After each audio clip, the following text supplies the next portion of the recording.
My friend Ed was driving way too fast. At the time, we didn't realize he may have had too much to drink. Ed lost control of the wheel of that car, and he crashed into a mound of sand, sending that car hurling into the air before tumbling back to earth. One of the first times that I came to, that's when one of my doctors said this.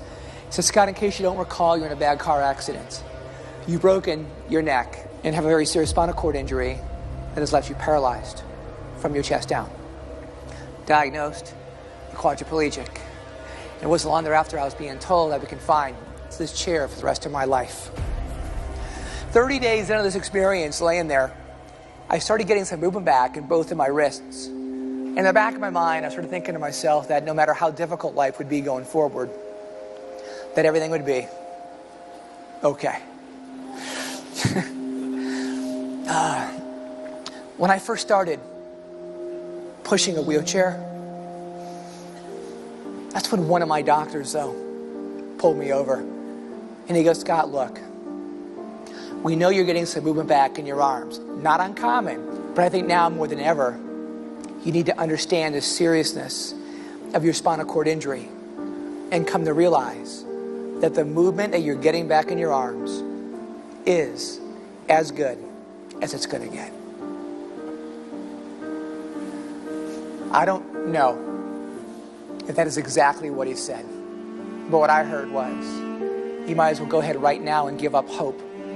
Give up hope in the idea you'll ever come out of this chair. You know what the problem was? I bought into his words. My vision darkened.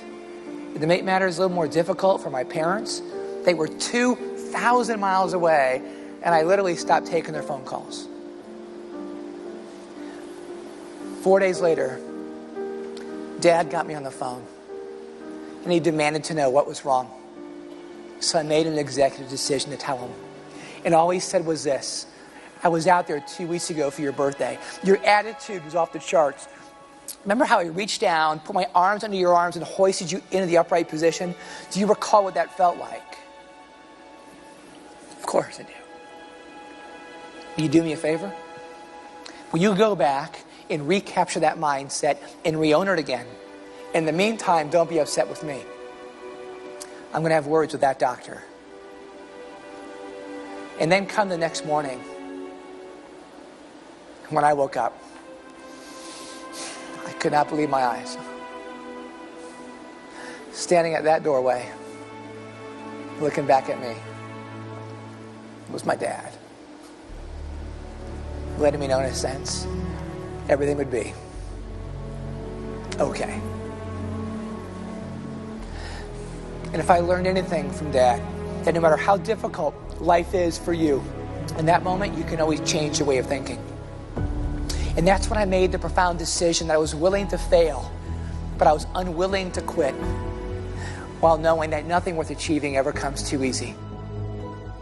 But to succeed, that takes grit. But what is grit? Grit, my friends, is your passion to persevere. Grit is what keeps you off the sidelines and back in the game of life. Well, there's something I learned in my life so many years ago, and I know it to be the truth. Don't ever let someone else's beliefs paralyze you from achieving those things you believe in your mind that you just might be able to achieve.